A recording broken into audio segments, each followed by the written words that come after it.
Our first couple taking the plunge for the second time are Jayne and Martin from Somerset. We've both been married before. We decided that if we were going to get married, we'd run away to Gretna Green. It's so romantic, the whole story behind Gretna Green. I just think it's lovely. Jayne is a professional magician, and Martin spends his weekends performing medieval reenactments. When I met Martin, within a few weeks, I actually said to him, I said, do you know, I never thought I'd meet anyone as weird as me. And he said to me, do you know what? I never thought I'd meet anyone as weird as you either. We've got a phone box in the front garden. We've got a TARDIS in the back garden, which inside is a bar. So these are our Dalek tables. There's an ice bucket, which is a TARDIS. We've never really been into Doctor Who particularly, or if everyone thinks we are. The couple first locked eyes across a crowded bar, and 2 years later, Jayne's knight in shining armour proposed.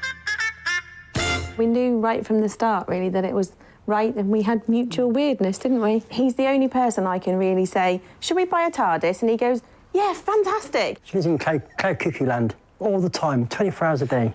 It really is. Now, Jayne and Martin are planning a medieval-themed wedding to reflect their unique personalities. We didn't want a wedding where people didn't actually want to be there. We wanted one where everyone said, oh, can we come, can we come? Yeah. I'm really excited about it. The biggest thing I'm excited about is marrying you. Oh. Oh. It's true. Yeah. But Jayne does have some wedding concerns. He and his best mate promised that if they ever went to each other's weddings, they would dress as a chicken. I'm not marrying a chicken. There'd be a chicken involved somewhere. You better not be dressed as a chicken, because I'm not marrying you dressed as a chicken. Jayne knows exactly what she wants. But with less than a week to the big day, it's news to her wedding planners. Good afternoon, Gretna Green. Michelle speaking. Just had a bride on the phone. You might need something stronger in your coffee. You look like you're about to ruin a perfectly good Friday. The request is a medieval banquet with the hog roast, all of the fruits, sort of the big pies, you know, like the game pies and things like that. I know it sounds absolutely bonkers. Given the short notice, I think they'll be able to pull it off.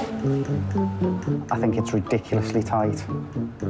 It's 5:30 on a Friday, busiest bank holiday weekend of the year, and it's for Tuesday. But let's give it a whirl. Now it's down to the wedding team to see whether a taste of ye olde England can be created north of the border in time. The team are already under a huge amount of stress. We might not be able to meet all of our requests, but we'll try and accommodate as much as we can. It's the day before Jayne and Martin's medieval wedding, and after checking in at their hotel, spirits are high. Really nice to be here. I'm so excited I could pop. Magician Jayne has brought along a bag of tricks for table decorations. I've got so much stuff to go through with you. Can I go through it with you? Of course, yeah. I'm not going to pull out my underwear or anything, hopefully. Right, this is a Ferris wheel. Yes. Oh, party poppers, which may or may not be appropriate for us to have. Oh, those were some hats I thought they might want to wear. Meanwhile, wedding organiser Michelle is desperately trying to find props to transform the conference room into a banquet hall fit for King Arthur. We've had this really wacky request for a medieval banquet. So we want to theme the room. We have the suit of armour, which can be lifted. Oh, wow. Yeah, that's perfect.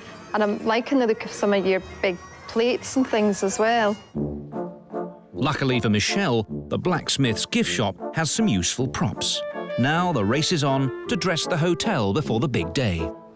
We've got shields, we've got pheasants, we've got plates, suits of armour, lots and lots that we can borrow.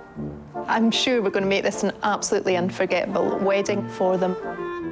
That might just be appropriate somewhere along the lines. We've got this thing. With less than 24 hours to go, Jayne's plan appears to be coming together.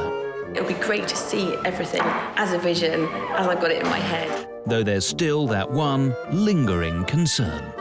As long as he doesn't turn up as a chicken, I'm absolutely fine with everything that's going to happen tomorrow. It's gone loose. I need to tighten it up. Can she come and help me just lace up my dress, please? You know which way your flower is, don't you, Poppet? Yep. To complement her wedding dress, Jayne has opted for a tailor-made floral bouquet. I wanted something really different, so I decided to make this flower, which I do absolutely love. And I thought it was a fantastic idea, and I'm really pleased with it. I wanted something that really made a statement, that was really different, and that wasn't just a regular bouquet of flowers. Why have a bunch of flowers when you can just have one giant one? In the bar... No, you can't drink it, you've got... Martin appears to be coping well with any pre-wedding jitters. Things have finally come to a point now where there is no going back, even if I wanted to, which I don't. Everything's about to go ahead, and I'm so excited I could pop, actually. So, surprisingly, I'm not nervous. I should be, but I'm not. The wedding team, however, do have reason to be nervous, as the medieval banquet hall still looks like a conference room. We've got about 20 minutes before this wedding kicks off, and we've got suits of armour to carry across, lots of bits and pieces, last-minute props, and we're going to have to use our guns, girls. Okay, go. Right, we're going to have to do this in unison, Evie, all right, when there's no traffic. And I need to sort my veil out. Unaware of the panicked preparations back at the hotel, the moment has finally arrived for Jayne to marry her knight in shining armour. I'd like to welcome you all here today to the old blacksmith shop at Gretna Green. I, Martin, accept you, Jayne, as my lawful wedded wife. For as long as we both shall live. I give you this ring as a seal to our marriage. I promise to love, cherish and respect you, and be faithful and loyal to you, today and always. I give you this ring as a symbol of our marriage. It is my promise that I will love you always and will support you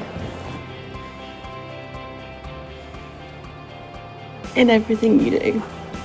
And I'll be faithful to you for so long as we both shall live. It gives me the greatest of pleasure to now pronounce you husband and wife. Congratulations.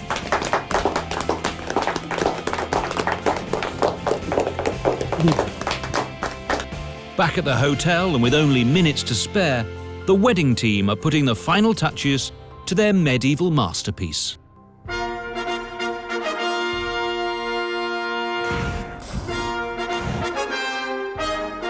Can you all be upstanding for Lord and Lady Glencoe?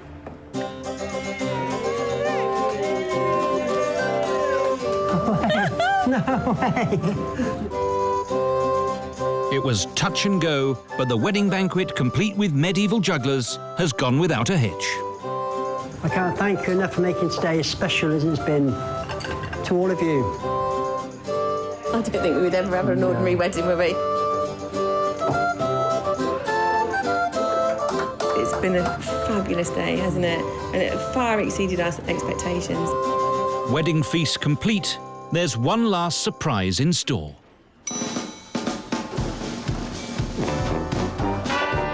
Martin fulfills the promise to his best mate and dresses as a chicken on his wedding day.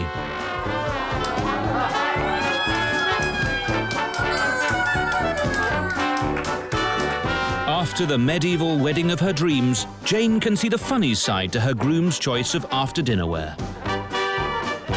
You look amazing, darling. You are definitely the best dressed chicken here.